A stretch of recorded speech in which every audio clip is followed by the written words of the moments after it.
নমস্কার বন্ধুরা, জানা হোমিওপ্যাথি চ্যানেলে আপনাদের স্বাগত জানাই। আশা করি আপনারা সবাই ভালো আছেন। আজকে আমি একটি খুব গুরুত্বপূর্ণ টপিক নিয়ে আলোচনা করব। সেটি হলো পেটে গ্যাসের সমস্যা এবং এই গ্যাসের সমস্যা থেকে মুক্তি পাওয়ার জন্য সবথেকে ভালো হোমিওপ্যাথি মেডিসিন কী। তাই বন্ধুরা, আপনারা ভিডিওটি স্কিপ না করে সম্পূর্ণ দেখতে থাকুন, তাহলে পুরো বিষয়টি আপনারা ক্লিয়ার বুঝতে পারবেন। প্রথমে আমি বলবো যে এই গ্যাসের কারণ এবং তারপরে আমি এই হোমিওপ্যাথি মেডিসিনটি বলবো। এর প্রধান যে গ্যাস যে হয় পেটে, তার যে কারণ সেটা হলো মূলত যারা খুব তাড়াতাড়ি খায়, ভালো করে চেবোয় না, খুব তাড়াতাড়ি করে খেয়ে নেয়, তাদের ক্ষেত্রে এই হজমের সমস্যা হয়। সেক্ষেত্রে এই গ্যাস পেটে হতে পারে। এছাড়া যারা খুব স্ট্রেস, খুব যাদের ক্লান্তি, সবসময় ক্লান্তি ভাব, তাদের মধ্যে এই গ্যাসের প্রবণতা বেশি হয়।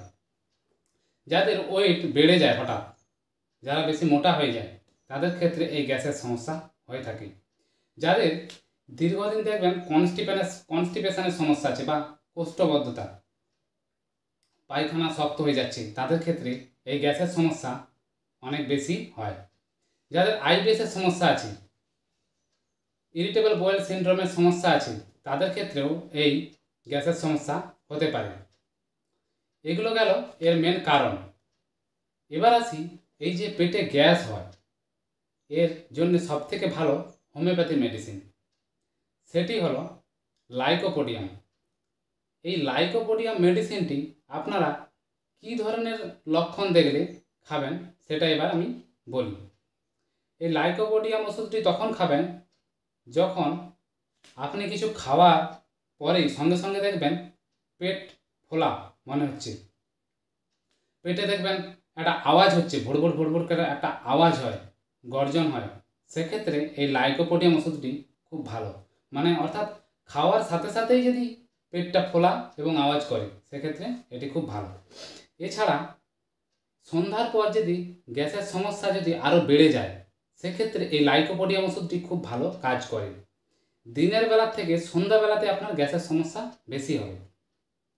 আর তলপেটে এই সমস্যাটা মূলত হয়, তাহলে আপনাকে সিলেক্ট করতে হবে এই লাইকোপোডিয়াম ওষুধটি। এই ওষুধটি একটি উদ্ভিদ ক্লাব মস থেকে এটি প্রস্তুত করা হয়েছে। তাহলে বন্ধুরা বুঝতে পারলেন, এই যে গ্যাসের সমস্যার জন্য এই লাইকোপোডিয়াম ওষুধটি খুব একটা ভালো ওষুধ। এবার আসি এর ডোজ আপনারা কতটা খাবেন। এই লাইকোপোডিয়াম মেডিসিনটি আপনারা 30 ডোজে যে কোনো হোমিওপ্যাথি মেডিসিন দোকানে আপনারা কিনে নেবেন। এটি আপনারা সারাদিনে 2 ফোঁটা করে 2বার থেকে 3বার খাবেন। তাহলে দেখবেন এই যে গ্যাসের সমস্যা আস্তে আস্তে কমে যাবে। আর একটা জিনিস বলি, যারা প্রতিনিয়ত খুব চা পান করেন, চা খাওয়ার পরেও যদি সমস্যা হয়, সেক্ষেত্রেও গ্যাসের সমস্যা যদি হয়, সেক্ষেত্রেও এই লাইকোপোডিয়ামে ওষুধটি খুব ভালো কাজ করে।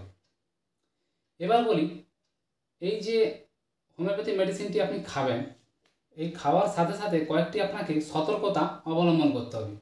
যেমন আপনাকে কাঁচা পেঁয়াজ, কাঁচা রসুন এগুলো খাওয়া যাবে না। আপনার যদি কোনো নেশার জিনিস যেমন অ্যালকোহল কিংবা বিড়ি, সিগারেট, খৈনি, গুটখা, এইসব জিনিস আপনাকে ত্যাগ করতে হবে, কারণ এইগুলো থেকে অনেক সময় এই গ্যাস অ্যাসিডিটির সমস্যা আসে। এগুলো আপনাদেরকে ত্যাগ করতে হবে। আপনাদের বেশি ফাস্ট ফুড এগুলো খাওয়া যাবে না। আপনাকে পারলে সহজপাচ্য যেসব খাবার সেগুলো খেয়ে রাখবেন। বেশি করে ফল, সবজি এইসব খাবেন, তেলে ভাজা জিনিস খাবেন না, সেক্ষেত্রে এই গ্যাসের প্রবণতা আরও বেড়ে যাবে। এইগুলো আপনাদেরকে মেনে চলতে হবে, এই সতর্কতাগুলো। তাহলে বন্ধুরা, আশা করি বুঝতে পারলেন কি কি করতে হবে গ্যাসের সমস্যা হলে। যদি ভিডিওটি ভালো লেগে থাকে, প্লিজ লাইক, শেয়ার এবং সাবস্ক্রাইব করে দেবেন।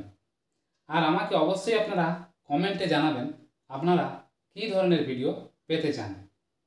ধন্যবাদ বন্ধুরা।